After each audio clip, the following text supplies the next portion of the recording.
The morning sun barely crested the rolling hills of Willow Creek, Tennessee, when I stepped onto my porch, coffee mug steaming in the crisp October air of 2024. My small farm, nestled just beyond the manicured lawns of the Pine Hollow subdivision, was my sanctuary, a patchwork of fields and barns where I raised chickens and grew enough vegetables to keep the local market happy. But that morning, something was wrong. Horribly, absurdly wrong.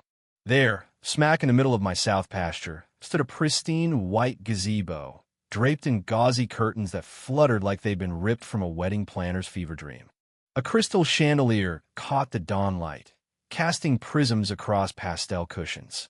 Solar fairy lights twinkled, as if daring me to blink and miss the audacity.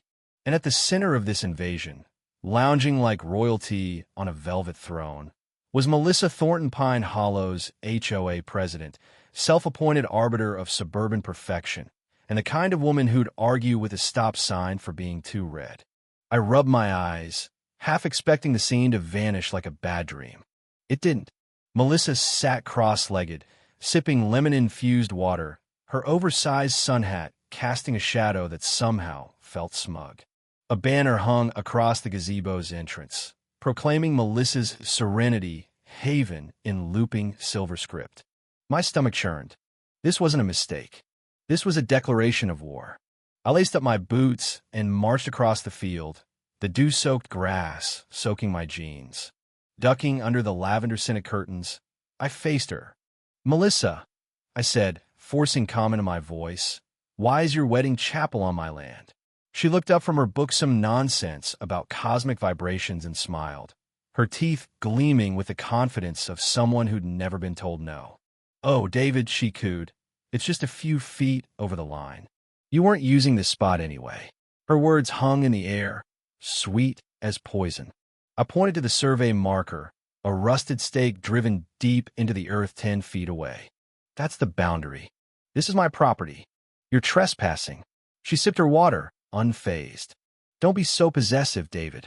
My aunt owned this land years ago. It's practically family territory." That was the moment I knew. Melissa wasn't just clueless, she was a force of nature, a hurricane of entitlement who thought rules bent to her whims. I could have yelled, could have torn down her precious gazebo right then, but I didn't. Because I knew something she didn't. The law doesn't care about your HOA title or your family lore. And I'd spent years memorizing every inch of my property lines. So I smiled, turned, and walked back to my house, already plotting. By noon, I'd dug out my property deed, a dog-eared document with coordinates and survey notes I could recite in my sleep. Drone footage from last spring confirmed the gazebo's offense, a full 15 feet onto my land. This wasn't a toe over the line, it was an annexation. I cracked a beer, leaned back in my recliner, and jotted one word in my notebook: goats. My grandfather had raised them in that very field, and the soil still hummed with their legacy. If Melissa wanted her serenity haven, she could share it with a herd of bleeding, grass-munching roommates. The next day, I played it cool.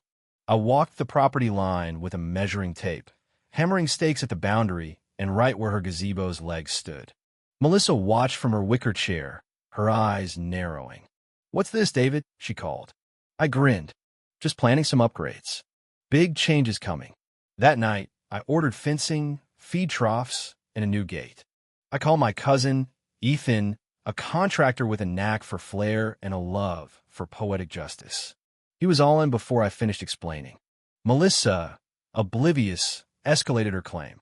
Her haven became a stage for loud picnics, complete with jasmine candles and a yappy dog in sunglasses. Her HOA cronies joined, snapping selfies and waving at me like I was a zoo exhibit. I waved back, then marked more land with neon spray paint. At the county office, I filed for a livestock shelter permit. The clerk, a grizzled man named Tom, smirked when he saw the location. "You teaching that HOA a lesson, David?" I nodded. "Call it justice." He stamped my form with a grin. Melissa didn't budge. Her gazebo stood firm, now adorned with wind chimes and bird feeders, as if she'd claimed my land for good. That was fine. The goats were coming. I'd arranged for 6 from a local breeder, led by a massive buck named Goliath, whose personality was as big as his horns.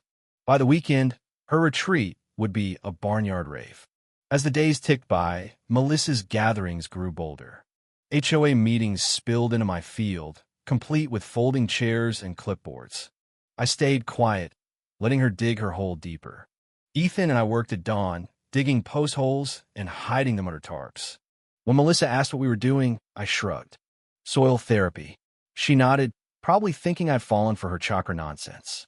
Meanwhile, I was arming myself with evidence. Deeds, surveys, satellite images, all highlighted and filed at the county office. I wasn't just winning a spat, I was building a fortress of proof. Then came the HOA's first strike.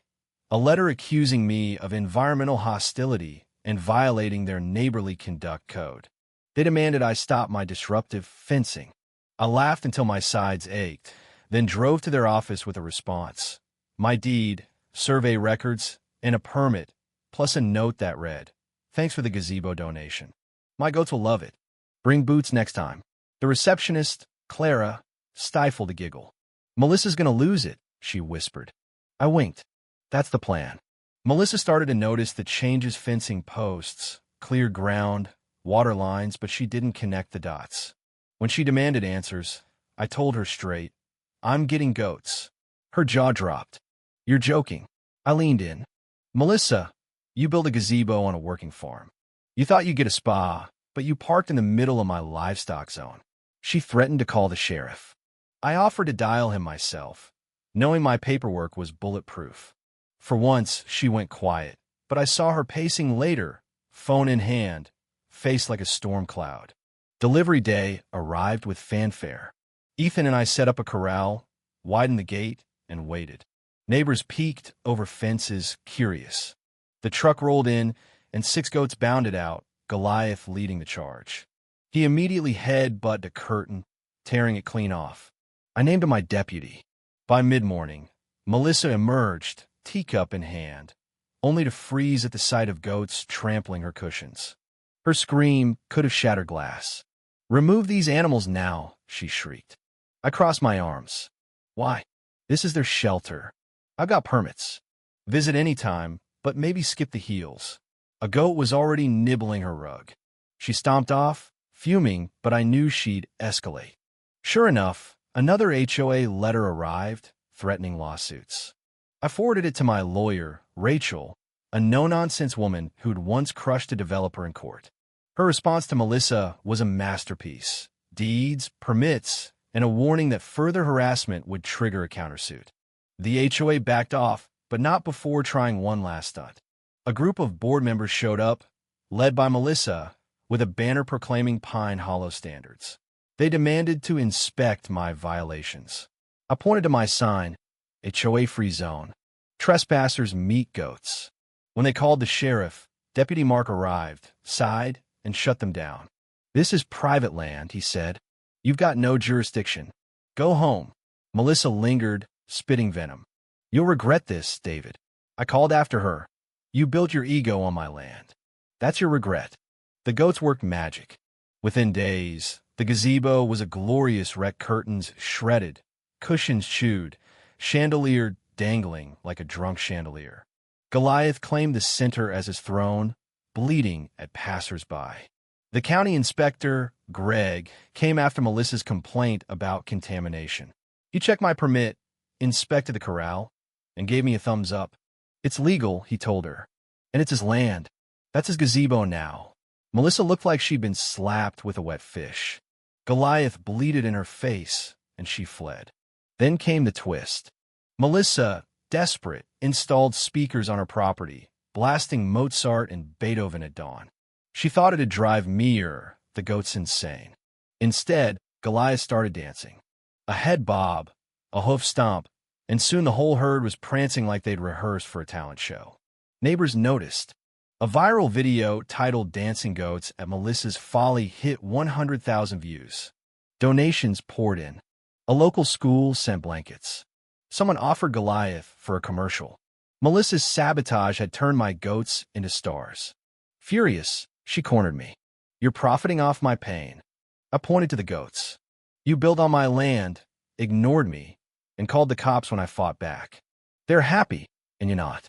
That's on you. She was trapped, too proud to admit fault, too stuck to move the gazebo, too powerless to stop me. The media frenzy grew, and I planned my final move, a public event to cement her defeat. The Pine Hollow Harvest Fair rolled around, and I opened the farm for tours. Kids fed the goats, parents snapped photos, and reporters dubbed the shelter Melissa's Goat Getaway. I hung a sign, Melissa's Goat Palace, 2024, thanks to unpermitted construction. It went viral. Tourists flocked. A documentary crew called. Melissa's name became a punchline. At the fair's awards ceremony, where the shelter won a community service prize, Melissa crashed the scene, wild-eyed and unhinged. "You've ruined me," she screamed, pointing at me. "This was my haven." I stepped forward calm. "Melissa, you stole my land, bullied me, and lost. This isn't your haven, it's theirs." I gestured to the goats and the cheering crowd. She froze, words failing her, then fled as the mayor shook his head. Weeks later, Melissa sold her house and left town, her wellness coach dreams crushed by a meme of Goliath chasing her. The shelter grew into a nonprofit with grants and school programs. The gazebo, now a colorful goat haven, stood as a testament to patience and justice.